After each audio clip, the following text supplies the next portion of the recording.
so welcome back. Episode 31 of No Cap Sports Podcast. Of course, another heated episode for you today. So Josh gonna get us started off right. What's love? My bad, bro. I just how I'm feeling right now. Some great news that recently came. The next versus battle we just had Gucci Man and Jeezy reached. If it did not hit 2 million on Instagram Live, it got really close, 1.8, 1.9. These versus events are always big cultural shakes. And I'm ready. I'm happy for the next one. Keisha Cole versus Ashanti. The Shade Room had the exclusive report on Instagram. How do y'all feel about this? I'll reserve my feelings for last because I probably have the strongest opinion. So, bro, Ashanti's the love of my life, right? I can't even lie. I got three. She is fine though. It's Ashanti, Megan Thee Stallion, and Chloe Bailey. But Keisha Cole. Who was the last girl? I don't know who Cole. Who was that? Chloe Bailey. Chloe and Halle. You know what I'm saying? Okay. But Keisha Cole in 4, bro. I can't lie to you. 4. After song number 10, bro, I think I was about to say, I don't know what Ashanti gonna play for 20 songs. Oh God. And I mess with Ashanti. I mess with both of them tough, but Keisha Cole just got them hits. That's what I'm saying. I got 5. When I heard this first, I immediately wrote down all the Keisha Cole songs that I liked that I knew she had to play. So the first one was Love. The next one was Let It Go with Lil' Kim and Missy Elliott. I Remember, and then Play Your Cards Right just because it got Tupac on it. So, it'll be all sentimental. So I was like, okay, I'm going to do it for Ashanti too. Didn't get very far. Got 2 songs. Oh, I got What's Love. But Rain On Me is good too, you feel me? But that's a stretch, I immediately listed 4 Keisha Cole songs that I like, And especially if Ja Rule not there, I don't know what she's supposed to do. What's a versus battle you want to see, bro? What I want to see? I mean, obviously, everybody want to see Dolphin Gotti, but, that's just play land. You got one, Nick? I'm just going to go off rip just because they kind of came to popularity at the same time. Stayed popular for the same time. I kind of want to see Thug and Future just go with the verses, bro. Those are my 2 favorites. That's good. I'd love to see them go in the verses. Who will win? If they both play their best music, not their favorite music, their best music. But think about it, what's the best music I would say Future will win just because he has more like radio hits. Because you got to think about it, Thug not an album guy, he more of a mixtape artist. So but that don't mean don't many people know all his mixtape stuff versus no. Future But stuff. I'm saying like he doesn't have the radio hits that Future has because he's more of a mixtape unreleased artist. So yeah, I think Future will win just because he's got the big hits, Mask Off, Draco, all those songs, Magic. Feds did a sweep. That's my favorite. He said Feds did a sweep. Oh yeah, that's his best song, bro. No, it's not. I'm just trying to think of. Nah, I'm about to say that don't even sound right. Young Thug and Rich Homie could do one. That'll be awkward. Little Dirk and wow, y'all knew you was gonna say something trifling like that. That's all right though. Yeah, end up on the dirt. I did. Jay-Z and Kanye West. That's for the old heads. I ain't trying to hear all that. I mean, that'd be kind of nice though, bro. It would though, but I feel like all the Kangos and the non-creased pants will come out for that one, and I'm just not here for that energy right now. Kanye, one of the freshest people of all time. I'm talking about people that listen to Kanye right now, though. I listen to Kanye right now. And what does that say? I just better say, what does that say about you? Josh, you like a baby mama? Josh, we've seen. You listen to Nav. Come on, Josh, bro. Your opinion is invalidated. You can't dress. You had on 3 different patterns, 3 different colors. I ain't gonna lie. I really got something to say to you. Did you read the caption? Idiot man. Yeah. Come on now, looking like a baby mama. Relax, man. I know what I be doing and what I don't be doing. You ain't gotta check me. Look at what this dude talking about, man. I'm talking about the verses. So big trade in the NBA this past week. Westbrook and John Wall get traded essentially for each other. The Rockets received John Wall and a 2023 first-round protected pick. Wizards received Russell Westbrook.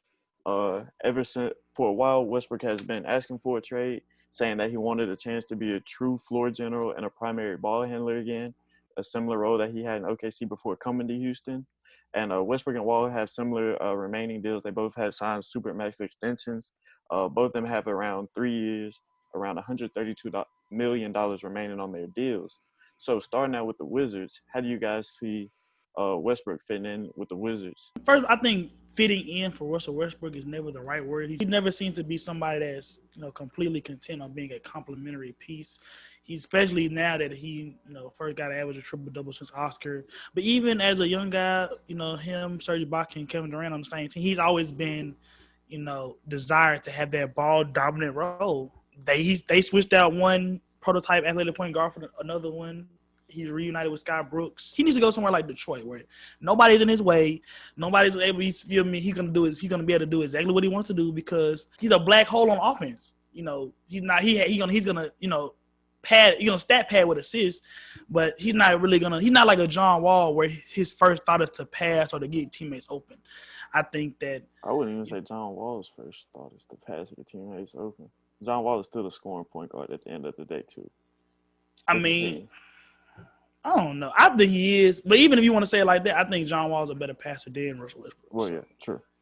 So, I mean, however you want to flip it, I think that – because like I said, I told y'all in the group chat, I think John Wall averages 12 assists a game this year because this is the first year that he's – in his life that he's ever played on the team where he's, not going to be the best player.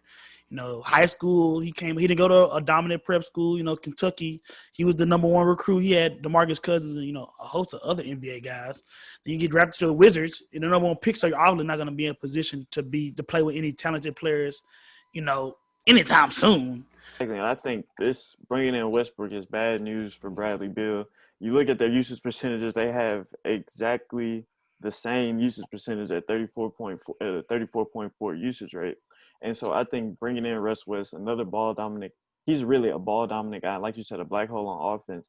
And we kind of saw that in the playoffs this season. You look in the 8 playoff games that he played, he had a negative plus minus in 6 of those games, including a closeout game versus OKC where he had 7 turnovers, bro. And Russell Westbrook is just a guy that I think he brings a lot of energy to a team. He's a Swiss Army knife rebounding, running the floor, creating transition opportunities. But the biggest flaw against Russell Westbrook and one that he has failed to fix is his ability to shoot the ball. You look at his playoff stats.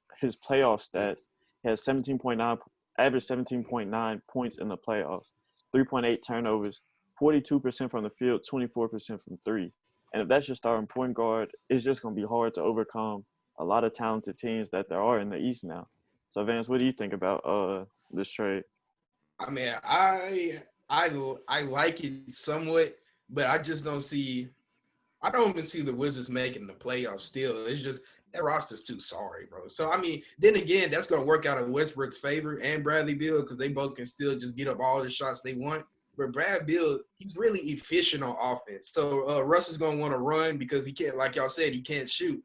But once he gets in half court, I think that's going to be perfect if Russ can find a way to work together with Brad Beal. So then Brad Beal can come off an off-ball screen, shoot a 3, and then get the offense going in half court particularly. Because let's just say this is probably Westbrook's third best teammate behind KD and Harden. Mm-hmm. So, I mean, just to see him work with them, it's still a sorry roster. Like, who's the third and fourth best player on that roster? Bro? Probably Rui Hachimura.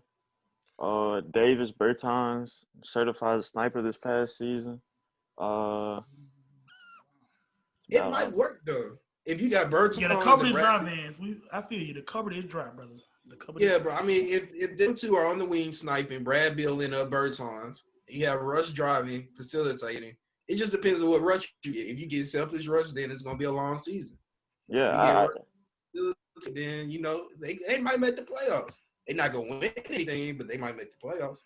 Yeah, because, I mean, you look at this Wizards team last season before the start of the bubble, they were 13th in the whole NBA in offense. And they had Ish Smith and Isaiah Thomas as their starting point guards. So I think depending on the Russell Westbrook you get, this offense can explode, score more points. Because I would say you're definitely adding a plus player at point guard with Russell Westbrook over Ish Smith and Isaiah Thomas. I don't think there's much of a debate in terms of that. So you add Russell Westbrook, and I think this is a team that can be good, like you said, Vance, depending on what Russell Westbrook you get.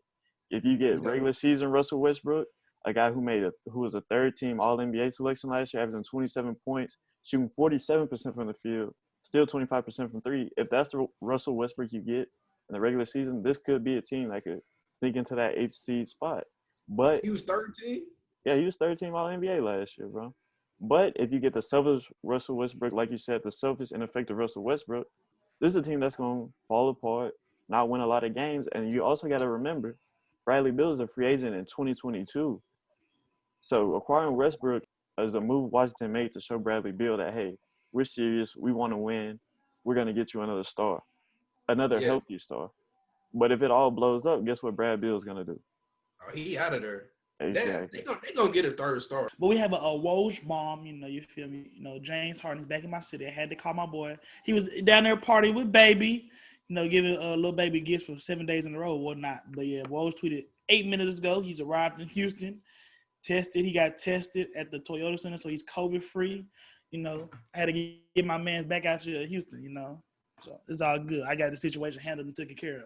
All right, so talking about Houston, let's look at this trade from the Houston side of things. They get John Wall, who's 30 years old. He hasn't played in the NBA game since December 26th of 2018, and that's when he had that heel issue. Was going to be out for 6 to 8 months with that heel issue. Then he tore his Achilles in a home accident. And so he hasn't, like I said, he hasn't played in the game since 2018, but the Rockets trade for him, giving up Russell Westbrook. So what do you guys think about Wall's fit in Houston? Like I said previously, immensely better than Westbrook's fit in Washington. Contrary to what Nick believes, I think. Well, not contrary, but regardless of me and Nick's discussion, John Wall is a better passer than Russell Westbrook. I think he's more willing to assimilate to a talent like James Harden. Although it's always interesting to see how two wing guys develop, especially two that have the balls in the hand as a cousin as Wall and Harden ought to be. But even you see, like Embiid and Simmons, like two star personalities, it doesn't always work out. Even with two people that have the ability to pass or play good basketball together.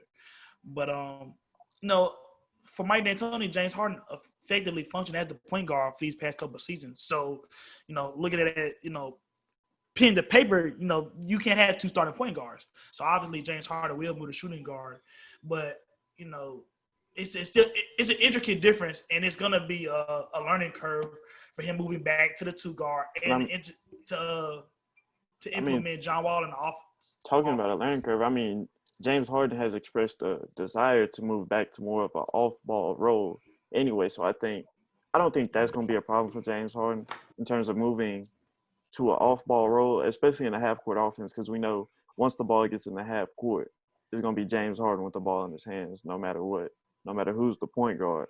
But I pretty much know so. Everything in Houston runs through James Harden. You get a parking ticket. What would you bring John Wall for? James Harden. So what do you bring John Wall in for? I don't think this new coach likes him, bro. Of course they've butted heads because he hasn't showed up to training camp, but it's at the end of the day, it's Harden's team. It's nobody else's team. John Wall's coming off an Achilles injury, which is a very severe injury for a player the archetype of John Wall, an athletic, quick moving, explosive guy. You look at Brandon Jennings towards Achilles when he was 26, never bounced back. I wouldn't say they're exactly the same profile, but an Achilles injury is a serious injury. It's almost a death sentence, bro. I ain't even gonna lie to you. Exactly. It used to be. I think that sports medicine has advanced to a point where people Brandon can Jennings effectively tore come back his in from 2015. 5 years ago. You keep telling me, but like the gap between Brandon Jennings and John Wall is just too high for you to keep making that statement. He was averaging 18 points a game. He was averaging 18 points per game before he tore his Achilles. He came back only averaged around 6. Yeah, you saw Kobe. Even this exactly. And I didn't mention Kobe because Kobe was 36 when he tore his. So you know what I'm saying? So I'd say it's more comparable to Brandon Jennings there. I understand. We're gonna have a large sampling size with the Achilles this season. Exactly. Kevin Durant, Boogie, KD, Klay Thompson next year. So we're gonna find out. Exactly. But I feel like it's gonna look different for John Wall just because of his, patented style of play. Fast, downhill, explosive. That's just a tough thing to come back from. And I feel like Houston kind of made a very risky move in picking up John Wall because you don't know how he's going to look coming back. He hasn't played in the NBA game in 2 years, coming off an Achilles injury. It's a lot of questions surrounding John Wall that I don't know if the Rockets are ready to handle. Because you look at that roster, you lose Austin Rivers this offseason. You've lost Russell Westbrook. If John Wall doesn't work out, you're going to be putting a lot of pressure on James Harden to be The a Rockets winning got team. better though. The Rockets got better this offseason. Who They won the came trade? back. Wizards No. or I'm gonna keep it simple. I think the Wizards won the trade So you see something. because they get a healthy Russell Westbrook. They know what they're getting in Russell Westbrook, and they're doing their best to make a push to keep Bradley Beal in Washington for a long time. So, in my opinion, the Wizards win this trade. Of course, they had to give up that protected first-round pick, but I still think the Wizards came out on top because of the caliber of a player they get who's also healthy with not all of the surrounding questions around him. what about you, Josh? I think that John Wall is going to look better in that Houston offense than Russell Westbrook ever could. I think Nick is I think both of y'all are a little too concerned about that injury, especially with how we've seen people come back recently. Even looking at somebody like Adrian Peterson in football, like sports medicine has evolved. Like ACL tears, Achilles tears, things that used to be career enders are not. But I can see where you're coming from, and the point. But even in the very the black and white version, Houston still got a first round pick along with John Wall. So what was that? 2023. We don't know the protection, and I don't even know the year. It's protected top 14. If it's not top 14, 2023, it goes to top 10 or 8 protected, and it keeps going like that. So they got nothing basically. But it just signifies. Top 14 pick is nothing. No, if it is top 14, I'm saying don't get it. Yeah. Short term, the Rockets won the trade. Long term, the Wizards it just depends on the moves they make. Like they have a backcourt that's gonna be top 10 bona fide, definitely, automatically, maybe top 5, depending on how you like them. But they need another wing player, maybe even a big, who knows.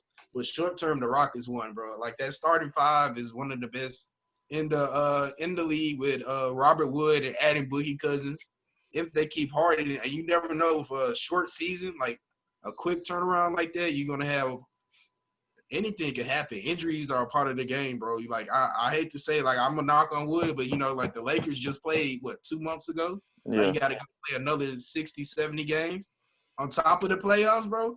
AD is injury prone, so you never know. Yeah, I mean, the Heat might get injured. The Heat are in the East, but you never know. Injuries are a part of the game, and that quick turnaround. John Wall ain't played in 2 years, so he's itching to get a bucket, bro. Yeah, but I will say this about the Rockets. I'm not so sure they got better this year. You look at some of the things they lost. Robert Covington, I think that's a big piece that they lost. Losing Austin Rivers. Of course, he wasn't happy in his role with the Rockets, but that just takes away some depth from that team. So now you're looking at a backcourt of, guys like James Harden, Eric Gordon, that are going to have to shoulder a lot of the load for the whole season. Daniel House, those guys. And so I'm just not sure how this Rockets team will play with the team they have right now, especially they definitely got to get some. the depth. I mean, my bad. Not to cut you off, Nick, but I mean, this is how their roster was constructed. I mean, Boogie Cousins, but even with Boogie Cousins, he tore his Achilles last year, so we have no idea what he's going to look like. Christian. And he didn't look too great when he came back with Golden State. What was that? 2-3 years ago? He didn't look good at all. How many games he played? 10 or something? He didn't play that many games. But I'm saying in the playoffs, he was a very, very negative plus minus player.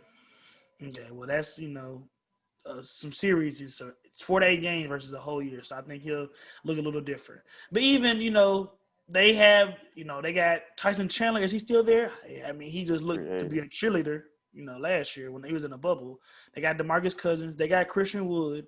But, even Christian Wood, he's 6'8", but he's not going to really function as your primary 4 or 5 if you want to get any defensive rebound or rim protection. So, this is the roster that they have. They sold out on having a 6'6" center. So, it's going to either work or it's not going to work. All right, so the biggest game in college football this past weekend was between two Group of 5 schools, looking at Coastal Carolina versus BYU, nicknamed Mullets versus Mormons. Coastal came into the game ranked number 18 in the college football playoff. BYU came in ranked number 13, and the Chanticleers got the 22-17 victory. So watching this game, what did y'all see between the highest ranked matchup between two non-Power 5 schools? Shout out Jordan Donald. We got to shout all out all Memphis representation in our sports topics. A lot of people were predicting BYU. Zach Wilson looks like, this year's reincarnation of Josh Allen, group of 5 guy, big arm. So a lot of people were kind of predicting BYU. I felt like, CCU's quarterback, I can't remember the boy's name, but he had a 20-1 touchdown ratio. They ran a triple option. That was something that was really intriguing because that's an offense that you don't normally encounter, and that's something that takes special game planning and different things and adjustments. Y'all know, y'all play football to play against. And I was just, I didn't think that there was that big of a gap between BYU and CCU, especially on the bench side. They gave them 11 or 10.5. I'm like, BYU's not a touchdown better than the Chanticleers, and they proved it. So, yeah. And you talk about the triple option offense, but it's not your typical Army Navy triple option offense. Oh yeah, they passing at that thing. Exactly, Sure. It's a triple option RPO offense. It's really one of the more unique offenses I've ever seen in my time. For real, I've never seen that. Yeah, exactly. I've been watching the game. I'm like, okay, well, I'm gonna fake the dive, pull it, throw a quick bubble. Fake the dive, pull it. I'm saying then they running routes with the RPO. I'm like, oh yeah. So I was a big fan of that. That Coastal Carolina offense, and I think the biggest key in this game, watching the game, was the Chanticleers' ability to hold the ball and keep the BYU offense off the field. You talk about Zach Wilson, who was a dynamic quarterback. I think he was in the talks for the Heisman because of the way he had been playing up to this point. But Coastal Carolina was able to take a 37-minute to 22-minute time of possession advantage over BYU. And I think that was the big key to this game, as Coastal was able to dominate the ball with that triple option offense and keep BYU off the field.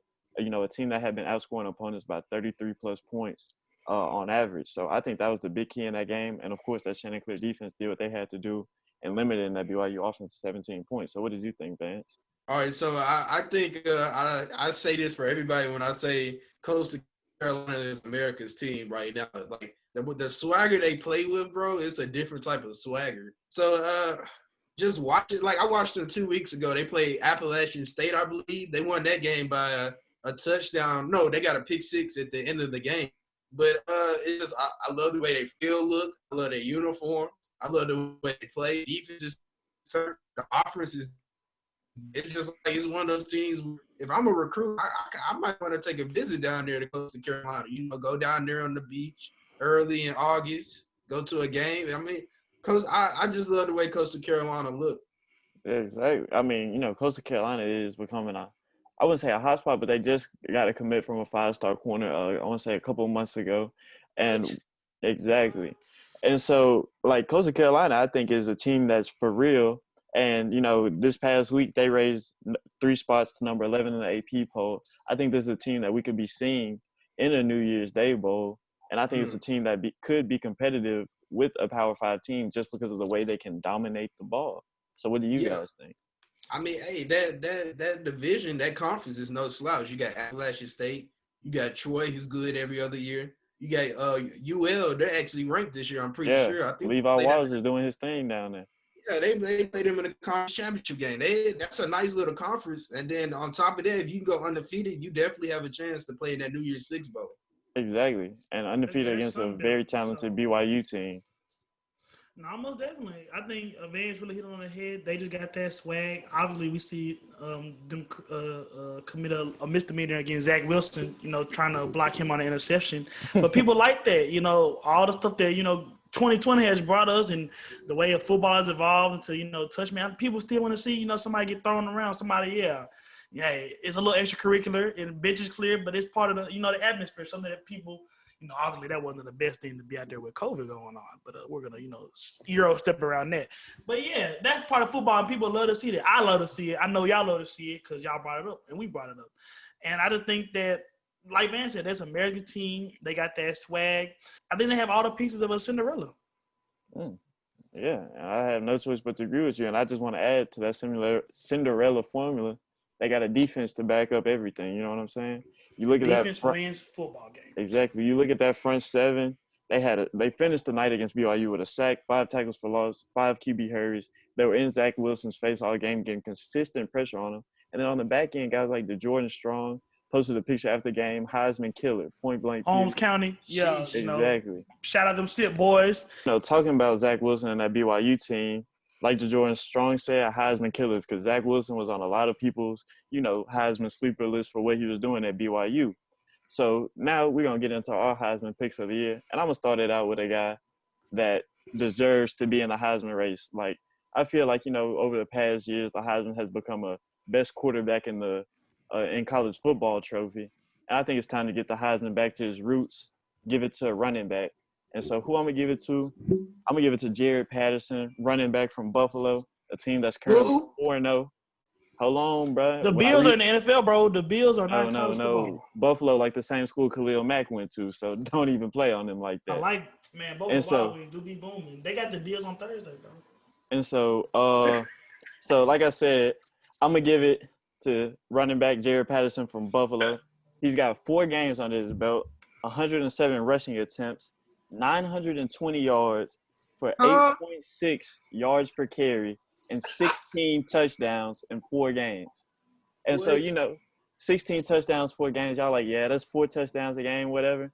But no. Heisman moments he's had so far, week 3 versus Bowling Green, a 42-17 victory for Buffalo. He had 31 rushes, 301 yards, 9.7 yards per carry, 4 touchdowns with a long of 62 yards. But you like, wait, hold on. He did that one game? Hold on. He followed that up week 4. Kent State, a 70-41 victory, 36 rushing attempts, 409 yards on the ground for an 11.4 yards per carry with 8 touchdowns and a 67-yard long. That's Heisman worthy to me. Okay, so the Buffalo Bills still, bro. The Bills are still not in the college football, but I like the dude that you're talking about. He seems to be nice. I got to get on some highlights. Jared Patterson, 5'9", 194 pounds. Holding that rock. What is he, a junior? I think so, yeah. I never heard of him, bro. This is interesting. He might be the. I don't think anybody heard of him. That's why he's at Buffalo. Buffalo. Play a full. Nah, he needs to get gone. I ain't even gonna lie to you. I want to see him touch really 3,000. does. He not gonna do this again. He's not about to do this again. I mean, go ahead, yeah, because he had, like, exactly. Even when you're a guy like him, teams know you're coming, so they try to stop you, especially after a week 3 performance. Does anybody know he's not coming to this point? Hey, that's what I'm saying. A week 3 performance where you rush for 300 yards, 4 touchdowns, and then you follow that up with the next game with 400 yards and 8 touchdowns. They definitely knew. You know what I'm saying? That they had to stop him, and they were unable to do it. I'm looking at his highlights right now. They're stacking the box anyway. He's just breaking the one tackle and getting gone, bro. Exactly. And it's not like he's just doing this against – I'm not sure. I think they're in the MAC. I'm not 100% sure. Yeah, they are. But, he's done it against big-time opponents too. You look 2019, before the COVID and things like that, they play Temple. He's got 27 attempts, 133 yards. You know what I'm saying? It's not like this is MAC dominance. This is dominance point blank period. So who are you guys as Heisman favorites? Yeah, I'm gonna have to go with Kyle Trask. It's just the stats don't lie, the offense don't lie, the eye test doesn't lie, bro. He's the most important, the best player in college football right now, the most dominant. Honest, well, Jared Patterson, he kind of has a. Looking at it now, but Kyle Trask, bro, he's in the SEC. Said looking at it now. Yeah, bro. I mean, bro, it's kind of ugly, bro. But 3,243 passing yards for Kyle Trask. That's second in the nation. 38 touchdowns. That's first in the nation. Only 3 interceptions. 38-3. It doesn't get any more better than that, bro. A 92.7 quarterback rating, which is good for a third in the nation. So just also going to look at the games, the lowest point total that they've had this season is 38 points. 38 points is the lowest point total they've had this season. First game of the season, Ole Miss, 51. 38 against South Carolina. 38 in an L against Texas A&M because the defense wasn't doing anything. So 41 the next week. 44 the next week against Georgia with a top 5 defense in the nation. 63 against Arkansas. Arkansas was no slouch. 38 against Vanderbilt. They probably had 35 at halftime, and they just put the scrubs in. 34 against Kentucky, and then 31 against Tennessee. Well, actually, 31 is the lowest point total. But 31 points this last week. So they haven't scored less than 31 points this season. With a defense that's sorry and giving up points themselves, so he has to do this. Like some quarterbacks are giving, similar stats, but when you have the pressure on you and you're doing this week in and week out, you got to give him his props. He's going harder than Joe Burrow right now, bro. With less weapons. Well, he has his weapons. Don't get me wrong with Kyle Pitts. Yeah, and to be honest, as many though. Not as no. many. To be honest, I definitely think that's why people would put Kyle Trask above Mac Jones in terms of Heisman consideration. But who's your pick for the Heisman, Josh? You feel me? I like the difference. I like your point about the Heisman race turning into who's gonna be the best quarterback every year. That's what the Maxwell Trophy is for. You feel me? I just think the Heisman Trophy is supposed to celebrate the best overall player, and I think that you can't look anywhere else besides Tuscaloosa, Alabama, and number 6, Devontae Smith. Last week he had over 240 yards against LSU, 3 touchdowns. Still came up short. Jerry Judy told him on Snapchat he wanted 300, so he came up a little short. First time I haven't seen him meet expectations, in a Roll Tide uniform. NFL.com compared him to Marvin Harrison last year, so that's always good when the NFL literally compared you to a Hall of Famer. Man, we all know about the productivity. Freshman year, comes in and catches the biggest catch you can have of your life, basically. Yeah. But not only that, he continued to produce. CZA catches almost over 1,800 yards last year, and this year he's turned into a different beast. There's the thing about it, guys that y'all don't like that I like. People like DK Metcalf that go routes, posts. They're not going to be nuanced route runners, but they're going to get a lot of yards because they're going to be faster than people. They're going to catch the ball. That's not Devontae Smith. Quick, crispy route running, fresh out the fryer, cut on a dime. And then the thing about it, soft hands, reliable hands, make catches in traffic, make catches, at the point of attack, jump balls. Even though he's only 110 pounds at this point, but he has room to grow. He got that Brandon Ingram frame. There's nothing right now at a receiver that he cannot do. He's gonna once he gets the ball in his hand. The only thing that had the knock on him, which you can't really knock. He's not gonna have that 4.3 to lead Henry Ruggs type speed. But who does, first of all? And then you look at guys like John Ross or other people, and you just be like, well, speed is not all necessarily the most important. Put your hand down, boy. Wow. Oh, he was referring. Oh, wow. Oh, why he admonished him like that? Put your hand down, son. Yeah, Nick Hayes plays AB for Millsaps College. If you don't know what AB is, you're not hip. Antonio Brown. Oh, no. Oh, no. Definitely not. But, Devontae Smith is the best offensive weapon in college football right now. I think Mac Jones has done a very, very, very good job of dispersing the ball to him and, route, as well as being able to turn around and hand the ball to Najee Harris. So, I guess you have to have somebody to do it. All right. So, right now, the Eagles are sitting at 3-8-1 after Sunday's 30-16 loss to Green Bay. Carson Wentz got pulled in the third quarter of that game as the offense struggled mightily. Through 2.5 quarters, Wentz was 6 for 15 with only 79 passing yards, one of the worst games of Wentz's career. And this season has honestly been one of Wentz's worst seasons of his career. Looking at it, 3 of his 10 lowest passing yard per attempts games have come in 2020, as well as 4 of his lowest passer rating performances have come in this 2020 season. So what have you guys thought about what do you guys think about Carson Wentz in Sunday's game and overall this season? Boo-boo. He's trash. Get him out of here. Boo-boo. Big boo-boo. I mean, there are two perspectives to it, obviously. One, Carson Wentz has, like you said, had his worst season of his career, especially these past 2 to 3 games he has been. Yeah, diarrhea in the toilet. But that's a lot of money to flow down said toilet. Over $100 million extension, cap hit of over what? $35 million if he's not on the roster next year, $25 million if he's not on the roster in 2022. Yeah. So you're just flushing down small GDPs of certain countries. So Philadelphia definitely doesn't want to do that. I understand that. But that's the thing about Carson Wentz. His numbers, I feel like personally, his numbers aren't always going to necessarily dictate, his success.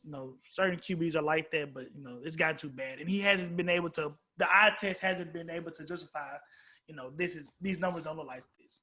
So it's a sticky situation for Philadelphia. I understand that he's really bad right now, but I understand why you want to give him as much time as possible. Exactly. So they made a decision that because a lot of people were clamoring for Jalen Hurts, but that wasn't their money that they invested in Carson Wentz. Carson Wentz did just have a MVP caliber season 2 years ago. So there's 3 was it 3? So I understand exactly why. If they had waited the whole season not to pull him, I would understand. If they had started him 2021 week 1, I would have understood. But so that kind of shows, the forethought. But people in Philadelphia are ruthless. So I don't know how much it was forethought versus I need to stop. I need to be safe. So yeah, I mean, looking at Carson Wentz, I feel like it's fair to kind of blame the environment he's in. He's the most sacked quarterback in the NFL, been sacked 50 times this year. He hasn't had Deshaun Jackson, Alshon Jeffrey all year. The receivers he's have had problems with drops. Horrible. He lost, Zach Ertz for a portion of the season. But still, a lot of this, in my opinion, falls back on Carson Wentz. Before Sunday's game, he had 95 off-target incompletions where he just made bad throws that were uncatchable. And that was most in the NFL. So you just got to look at Carson Wentz for a lot of these things. A guy that you paid, like you alluded to, 4-year, $128 million extension in 2019. And you just have to expect more from a starting quarterback of Wentz's caliber. And so looking at his season stats, he's thrown for 2,620 yards, 19th in the NFL. 6 yards per attempt, 30th in the NFL. A 57.4 completion percentage, near the bottom of the NFL. 16 touchdowns to a league-leading 15 interceptions, and a 72.8 QB rating, good for 30th in the NFL. And so this guy has struggled mightily. And on top of that, Jalen Hurts replaced him in Sunday's game. He went 5 for 12, 109 yards, a touchdown and an interception, and he really energized that Eagles offense. So how did you guys feel about Jalen Hurts' real deal debut Sunday night? He's better than Wentz. That's all I got to say. I just don't feel like you can say that right now. I just don't feel like you can, at least not right now. Give me 25 for 32, 265, 3 touchdowns, 1 interception. Then I'll say it. But after that's a lot to ask out of a true rookie. But I'm saying though, like to justify, because basically what you're doing is taking this $100 million and be like putting it. You'll be like, this is a bad investment. So if you think about it from that perspective, what you have to, like, I need more than 12 throws from you, especially for you to complete only 5 of them to show me that this is what I need to be doing. No, trust me, I agree with you from a cap standpoint that it's hard to move on from Wentz, hard to move him to the bench, make him a $34 million a year backup. That's hard to do because that just messes up a lot of things, point blank, period. But I feel like it's time for the Eagles in a division that's technically still wide open to make the move that makes them most competitive this season in terms of making it to the playoffs. And I feel like Jalen Hurts is that guy that makes them most competitive. And so just today, Tuesday, the Eagles named Hurts the starter for Sunday's game against the Saints. Yes, Josh. Oh, thank you. I'm trying to work on, not cutting you off. The only thing I think about Jalen Hurts, like, I just feel like he's personally just like too similar to Carson Wentz to be just that big of a difference. Obviously, he's going to have a higher upside and be a little bit more dynamic. But, Carson Wentz was the number 1 pick. Jalen Hurts was drafted with 60th. Pick. So I just think that even their play style, big, tough guys. But, there's a reason why Jalen Hurts had to transfer to Oklahoma. He had accuracy issues at Alabama. The play style, like, it would be one thing to me, especially with this extension. But I can throw that out. I will willingly throw that out the way. If you had somebody like a Trevor Lawrence, a prime time, option that we would definitely say this guy is the future. This guy is better than Carson Wentz. This is what he's being groomed for, like a Jimmy G situation. But I think Jalen Hurts is better than Carson Wentz. But I think Carson Wentz has been too good too recently to just take him out. Because he's not gonna come back at this point, is he? Oh, it's still a chance. Jalen Hurts might not pan out as well as we think he will over the games he starts. But then how does that look? If you go, you flip and flop him like at least now he's not going to be a part of the team in the future. At least now Exactly. Because you got to look at it, bro. Wentz has had 12 games to prove himself. He hasn't done it yet. So if you're the Eagles, touchdowns, 15 interceptions. 16. Dak Prescott played 4 games and he only has 800 more yards than Dak Prescott. Exactly. And that's a problem. That's a major problem. And so I get what you're saying from a money standpoint, trust me. But the Eagles, the goal of a head coach is to win football games. Jalen Hurts gives you the best chance to win football games because Carson Wentz has been historically bad. And to be honest, I think the month of December is just a bad month for Carson Wentz. I feel like once November 30th hits, he just needs to go in a box and don't come out until January. Because you think about it, December 10th, like Roddy Rich said. December 10th, 2017, he tore his ACL against the Rams.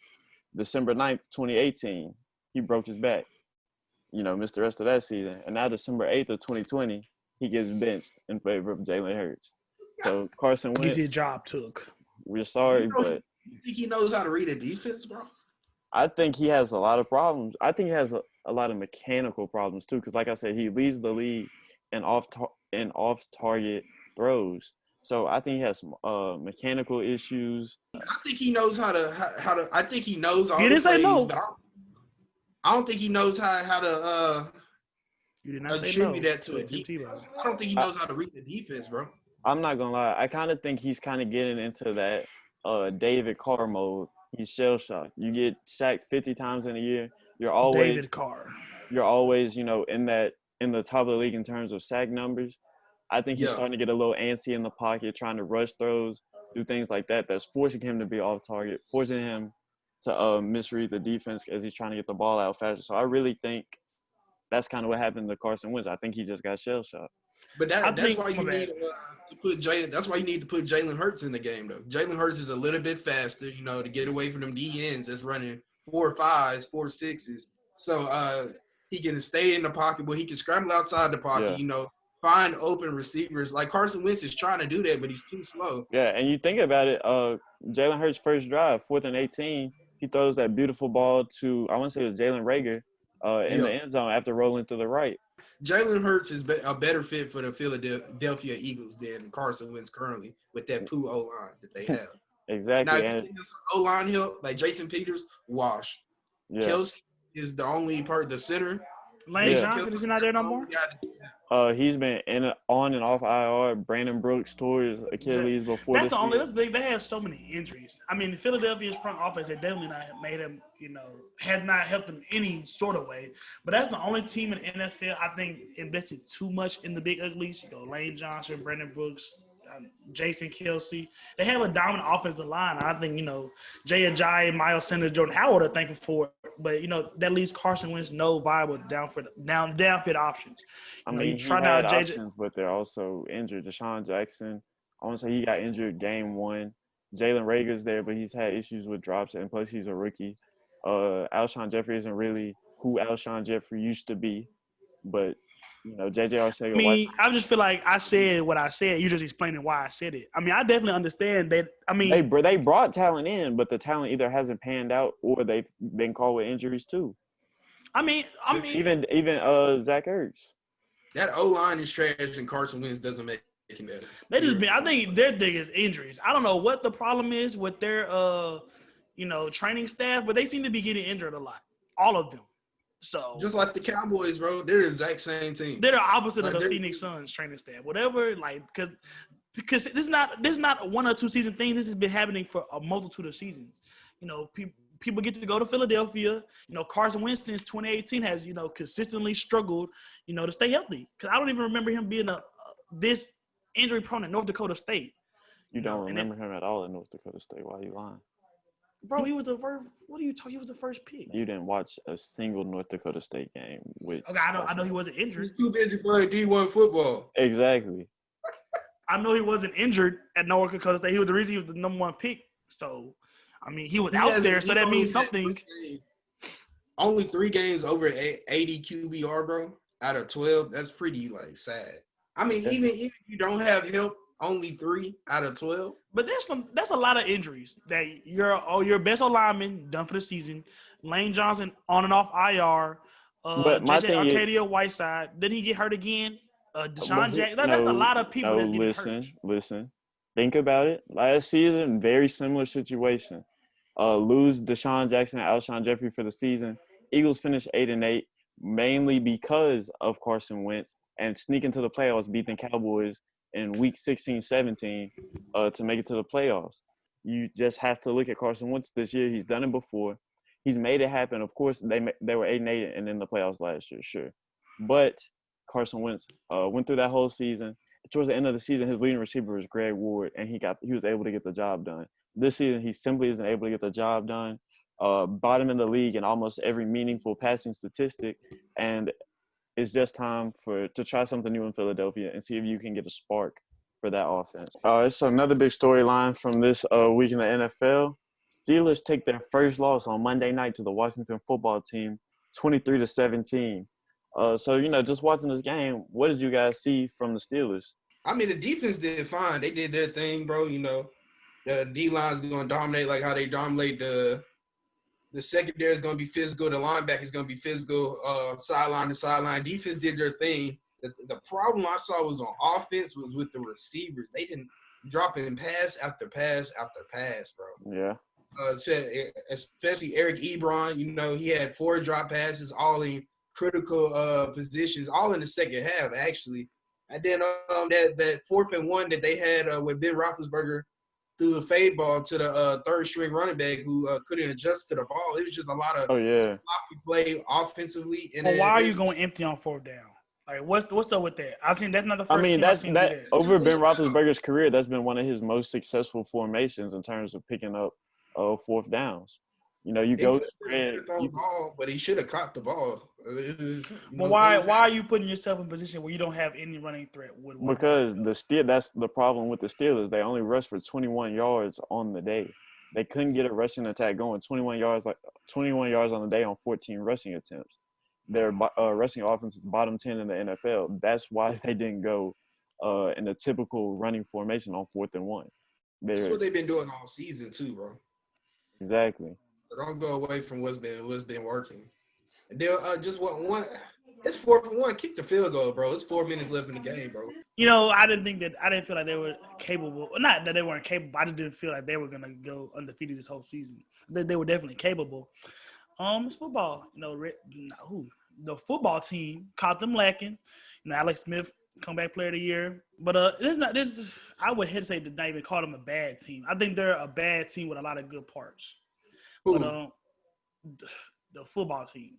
That's what I mean. They're a good team, bro. Yeah, they're a good team. What are they? 3-7? 4-7? 5-7. Yeah. Oh, I mean, they was 4. That means they was 4-7. And you also got to think they've been through 3 starting quarterbacks over 12 games. Already. Yeah, 4 and 1. He might be 4 and 1, bro. Yeah, I want to say he is. They just need to get a real quarterback at this point. Terry McLaurin. They got one. They need another receiver. Exactly. Alex Smith is not gonna. What's his name? Chris Sims. Chris Sims showed up yesterday. He had a big. Cam Sims. Cam Sims. My bad. Cam Sims showed up and had a big game yesterday. Terry Lauren wasn't able to get much going, but Cam Sims really turned that Washington offense up. The combination of him. Of course, the running backs they have, McKissick. Logan Thomas, that tight end. Hey, he played quarterback at Virginia Tech. Either, bro. But he played one heck of a game. You think about that big catch he had on 3rd down to set the Redskins up for a touchdown, I want to say in the 3rd or 4th quarter. That was such a big catch, big play from him, and he was making big plays all game long. And that's a thing that a lot of teams talk about with Travis Kelce, being a former QB, reading the coverages, being able to find, soft spots in the zone, things like that. Yeah. Logan Thomas, like y'all said, former quarterback at Virginia Tech, he has that ability to read coverages, read the defense, find where the quarterback needs him to be. And coming into the season, he wasn't on anybody's radar, but I keep seeing him make big catches. You could argue that he's having a Pro Bowl season. Flipping back over to the Steelers, I think the big thing in the loss for the Steelers, this is the first time they've squandered a 14-point lead at home. And the reason they squandered this lead was for 2 reasons, in my opinion. For one, they were unable to run the ball, as I alluded to. Of course, James Conner was not available for the game, but I don't think James Conner would have made a difference. He would have got that 1 yard. He's not a dynamic running back. 1 yard. Nothing dynamic has to be about getting 2 yards. Yeah, but run out formation and let the fullback block and let him fall forward. Listen, if you think about it, you can't say that, bro. You can't say that. Take it back. Benny Snell, their starting running back, the running back they started Monday night was really their short yardage running back. James Conner was. Why did they give it to him? Yeah, exactly. So they can't run the so ball. You can't say that he's not dynamic because Bell is there for short yardage. So if he can't get so if Bell was or if Snell was there, they should have gave him the ball. So first of all, I feel like you're disrespecting James Conner, which I don't know why. He's a solid runner, but he had cancer. Good guy at Pittsburgh, but whatever. But there's no plausible reason why fourth down with one, That's not fourth and 5, fourth and 6 all season. Short yardage situations, the Steelers love to go empty. That's what they've been doing all season. That's how they've been successful. He just didn't catch the ball. Exactly. First of all, that's the thing. Okay, thank you. Thanks, both of y'all, respectfully. Be quiet for a second. This is what I'm going to get into.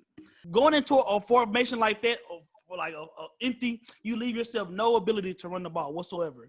So the defense,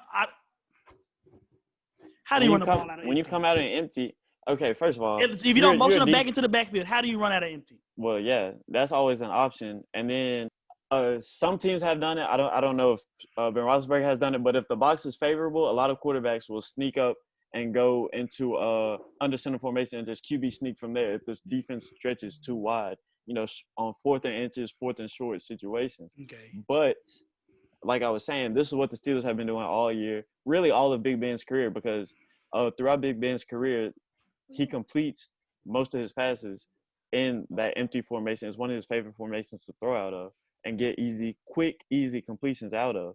Find a mismatch, find a guy that goes uncovered. It's very simple.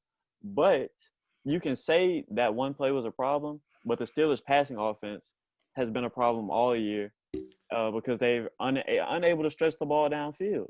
Their longest pass play. Hold on, bro. I can't keep. First of all, you said they have a problem stretching the ball downfield. They have a rookie receiver that literally has set the touchdown record. 10 receptions, 10 touchdowns in 10 games. Yeah. How more downfield do you want than that, brother? Yeah, okay. So their longest pass play of the night was 50 yards. But that's short. Yeah, because listen, it was a 10-yard throw, a 10-yard curl route that James Washington was able to get loose and run for a touchdown. That was the longest pass play of the night.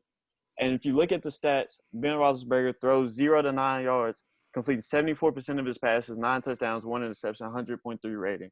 From 10 to 19 yards, that intermediate range, completing 60% of his passes with 8 touchdowns, 2 interceptions, 121 rating. And you look at 20-plus yards downfield, Ben Roethlisberger throwing the ball, 22%, 7 touchdowns, 3 interceptions, a 74.3 rating. But I don't think that, if you don't believe that's an issue for the Steelers' offense, it's hard to debate it. I don't think it was a bad matchup. But I'm saying that's on the year. That too. That's on the year. But Washington is a bad matchup for Pittsburgh, I think. Well, yeah. That crazy D line, you're gonna have to get the ball off fast. Kerrigan, Chase Young. They did that just in the second half.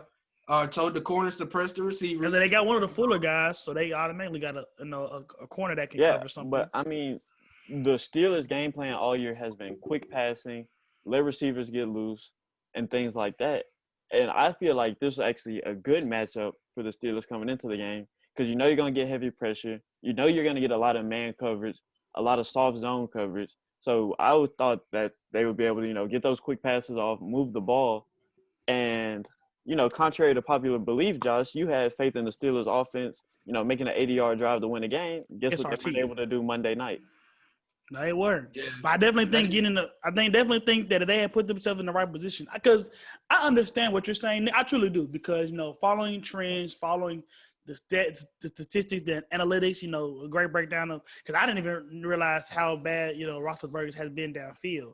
But okay, sometimes you have to put the stats aside and look at what's in front of you. Okay, I understand how successful they've been. They haven't been running the ball good all year, whatever. Whoop de whoop. You have to in order to score, to achieve the next drive, to unlock the next part of the mission, they had to get a yard. Right? It was, if I can remember correctly, because I'm not doing that well, that's 3 feet. They needed to get 3 feet in order to get a first down. Yeah, but there were 2 times where they had first and goal situations from the one in which they were not able to run the ball in. So keeping that in the back of your mind, they get on 4th and 1. Were they emptying those ones too? Huh? Were they emptying those ones too? No, they tried to run the ball with Benny Snell, and he got stuffed all 4 times. Hold on. Oh, wow. Bro, they had a lot of drops also. They did. I seen Deontay Johnson drop one. for sure. Well, he always drops passes, so but the other receivers are dropping them passes too.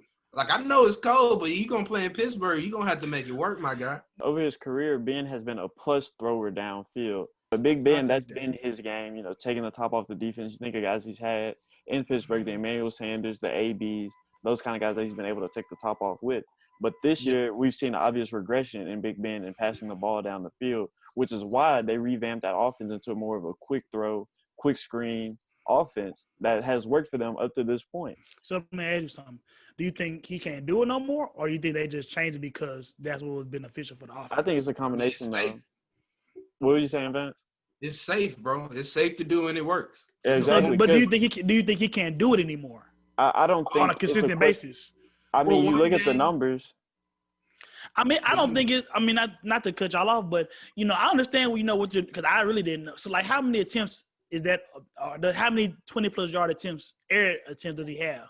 I'm not sure. I just know he's at 22%. But what I'm saying is the Steelers team is a team that's constructed to where they're not going to beat themselves. They're going to make you beat them. Mm-hmm. Point blank. Period. So they're playing to the strength of their defense. Like we talked about, I think last week, they play opportunistic football. Their defense is going to be able to flip field position, put the offense in good starting field position so that they can score easier. This Steelers offense isn't constructed to go on long 80-yard drives to score points. This is a Steelers team that plays opportunistic football. Their defense is going to get them that ball back. A team that's leading the league in sacks and takeaways. So that defense puts them in good position and they finish it out. And going back to Roethlisberger, it's just one of those things where he has a coach that knows how to adapt. Like, we keep going back to that. Like, Mike Tomlin is probably, the second best coach of the past 10 years behind Belichick? Yeah. I would agree. He hasn't had a losing season in his whole coaching team. Yeah, bro. You just got to be adapt to your personnel, your players. Big Ben's getting older, bro. Just make the change. You're going to go dink and dunk. Your O-line isn't a run O-line. It's a pass O-line. So get the ball off to your three receivers who probably all are top 30 receivers in the NFL right now. You got Claypool, Juju. Ebron's a great receiving threat, even though he was dropping all those passes. But, he's just working to his personnel. Yeah. So that's the thing that final closing thoughts. I think that's the thing that separates Tampa Bay from Pittsburgh to me. Yeah. I think obviously that Tampa Bay is proven right now that Tom Brady, at least consistently, is not going to be able to push the ball downfield and utilize, Mike Evans and those guys, the way that he could. I think Big Ben still can, obviously, because Tom Brady was 43, Roethlisberger is 36. That's a 7-year difference. Coming off an elbow injury too. I just want to note that. Oh, thanks for the note. But I think Roethlisberger can do it, and if he can do it, he has the weapons to do it. He has the prototype X guy in Claypool, but he has all those slot guys, the fast guys that you would need to open up space in those zones, things like that. So I think honestly that's the key. I don't think Tampa Bay can do it. I think Pittsburgh can. I don't think they have either. They're not good at it right now, or they haven't had to do it that much. Another week of NFL action. That means we got another week of game balls. So I'm going to start it out. I'm giving my game ball this week to the Patriots defense and special teams. They were a key factor in the Patriots victory, 45-0 victory over the Chargers on Sunday. J.C. Jackson and Chase Winovich were able to pick off Herbert. That makes 7 interceptions in 12 games for J.C. Jackson. I think he's a sleeper for Defensive Player of the Year. And on top of that, they added 2 special teams touchdowns, a punt return touchdown for Gunnar Olszewski, and a blocked field goal return for a touchdown by Devin McCourty. Defense also added 3 sacks on the day. So that unit had a day in the victory against the Chargers, so they get my game ball. Good pick, bro. Hey, I was so much for my Justin Herbert section pick. Yeah, that blew up in my face. It's kind of ugly, kind of scary. What was it, 45-0? That's kind of ugly. Kind of. That's Respucia ugly. Anyways, bro. So I was gonna go with Baker, but then again, it's like they did against the Titans, so I couldn't do that to my Titans. And also, I'm not a believer in him, but the guy I am going to pick, he turned me into a believer for good, particularly this season and this game. Josh Allen, 375 yards, 4 touchdowns, bro. Looking like a real franchise quarterback, and I like what I saw, bro. I feel that. Big 375, Josh Allen, sleeper MVP candidate. But, yeah, y'all see the stress bumps already popping on my head. I don't know if y'all see the vein popping, but this game ball, man, is I got a little something else behind it, I'm gonna give my game ball to Greg Williams. So I know y'all probably asking, Josh, why are you giving your game ball to the person that caused you the most angst and anxiety? Well, no cap audience. Let me bring it into perspective. So, my beloved New York Jets are 0-11, 0-12, if any of my co-hosts care to chime in. But we had an opportunity to beat the Las Vegas Raiders. We were up, which is the craziest part. I can't even believe I said that out loud. We had to win the football game. And Mr. Williams, he's just like, okay, we have a couple other things to consider, though. You know, college football landscape looks really good. Guy like Trevor Lawrence coming out. We don't want to mess up our draft position for something like that.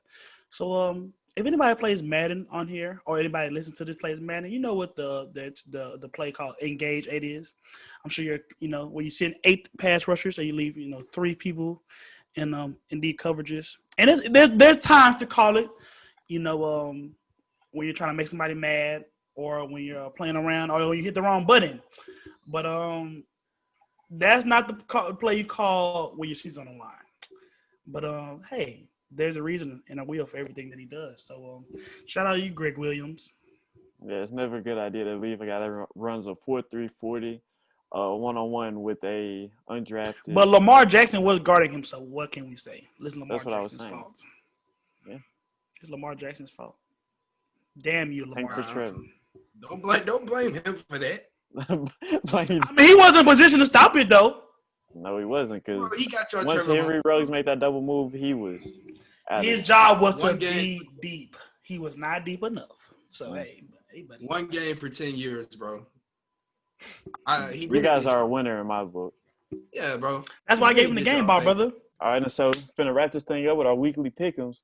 And, of course, Josh picking first again because he picked first last week and went 2-3. So we're going to keep it going like that. So, first game, you ain't got no haters, you ain't popping. That's what the people did. Patriots at Rams. At Rams. Hey, hold on, son. Watch your tone when you're addressing me, okay? Watch your tone now. Make him pick and stop. You said at the Rams. LA just beat yes. Yeah. Bro. Hey man, I don't care how y'all got the sauce. I'm gonna do me how I'm gonna do me. So you feel me? It don't even matter what y'all saying. LA, they just beat the Cardinals, did they? Yeah. Give me LA. Aaron Donald J had 2 sacks. Give me LA. So I'm gonna go next. Patriots just beat another LA team in LA. Give me the Patriots. I think they're hot right now. Why I feel it's so rushed? Why we can't just thoroughly think about it and interpret it how we want to? Like, what's the problem? Rush, bro. You picked your team. You want to change your pick? Pick the. No, I didn't. I just feel like I'm being rushed because I was the title holder. I just feel like it's. Bro, we let you say everything you had to say and you picked, bro. We were just letting you know where the game was being played at, and I'm picking the Rams because Cam not gonna be able to throw in that defense. And so up next we got the Cardinals at the Giants. Ooh, at the Giants in New York. They just lost again. The Giants though, they suck.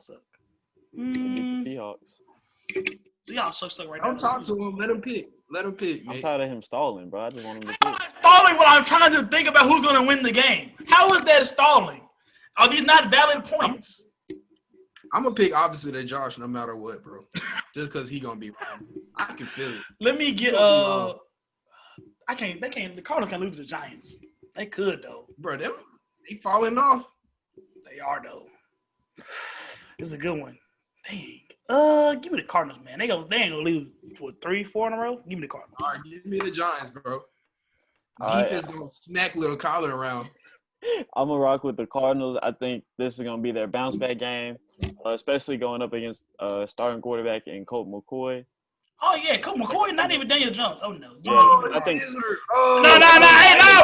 No, bro. You said it. You said it, bro. You said it. You said it. Actually, it's just a hamstring injury, so Daniel Jones might be back for this game. I'm not. I was like, but you got the Giants regardless. It don't matter if he plays or not. You already said it. Give me the Cardinals, bro. Nah, then look how his man's gonna cheat for him. Look how this man gonna cheat for him.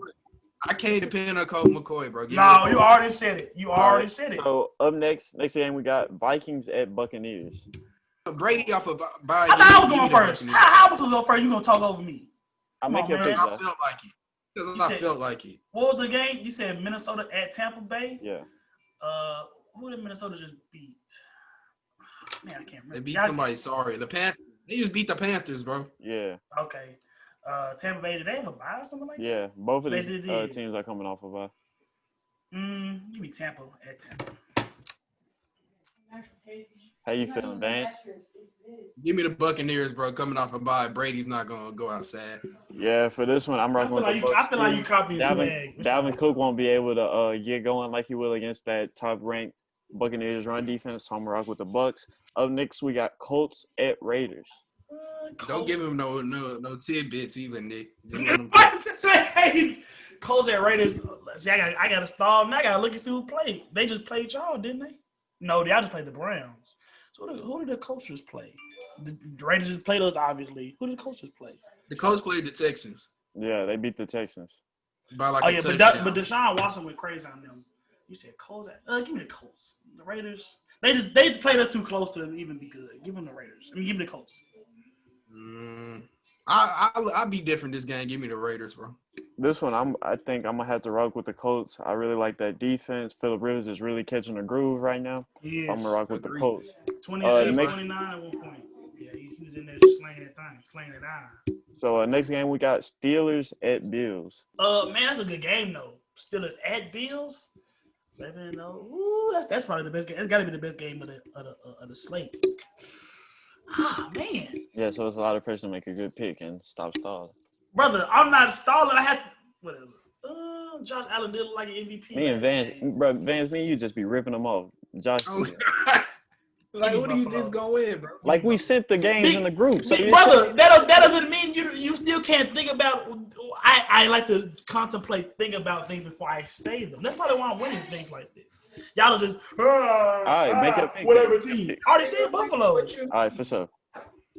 All right, for me, I'm rocking with Buffalo, especially after Josh Allen's performance last night. And then y'all don't pick him for the same reason I picked him. So who's really stalling? So really, y'all be listening to me. I just said that he looked like an MVP. For sure, you gonna go last next week. Vance, who you got? A big. You said it's at Buffalo. You doing the same thing I'm doing. It's all right. If you ain't got no haters, you ain't popping. That's all right. Bro, give me the Bills, bro. Because what's the last loss they had was against the. I'm flipping to the Steelers because everybody picked the Bills, so I'm flipping to the Steelers. All right, bet. So now my Raiders pick don't matter, bro, because it's gonna be a wash if they lose. All right. And so last game of the pick'em, Ravens both my teams. Browns. And I'm gonna start this one off since Josh complaining. I'm gonna give him some time to think. For this game, give me the Browns. I think Baker Mayfield is really heating up. That running game is still A1, and the Ravens have struggled to stop the run this year. You look at the game against the Titans, so give me the Browns. I'm gonna cut Vance off because I don't like him right now. They still got two All-Pro corners back there. Well, not All-Pro, Pro Bowl. Humphries and Marcus Peters. Baker Mayfield has been looking. He has been the best quarterback this past month. Man, Baltimore, big trust, man. Come on, man. All right, so Vance, go on and finish us off with this one. Okay, last time they played week 1. The Ravens won 38-6. It's gonna be a lot closer. Myles Garrett will be there. 38-6 though. You just said 38-6. Are you scooting or you're scooting? Give me the. It's gonna be at Cleveland. Give me. You're stalling. Terry Crews, make a pick, bro. Make a pick, Terry Crews. The Ravens. Then you want to make my pick. So with that, I didn't even know who you picked. I was looking at who I wanted to pick, bro. You don't got to. Exactly. So anyway, I think this is gonna be an interesting week to tally up. See who won. We're gonna come back to y'all with the results next week. And with that, it don't even matter. I'm a big shark. Y'all some shrimps, man. Don't ever believe it. Put them boys on the grill. It don't even matter. He looks like Vaughn, and he looks like not even Vaughn. He like somebody from O Block that Vaughn didn't like. So I don't want to hear it, man. All right, for sure. Big stop, big S word Papa. You feel me? Big Josh, you feel me? Tap it with your Nike deals. It is what it is. I got a lot going on, man. They don't. So. For sure. Got a lot going on, but he still can't dress. And with that, we out of here. Make sure y'all stay safe out here. And like, comment, subscribe, do all of that. And y'all stay safe. And like I said, we out of here.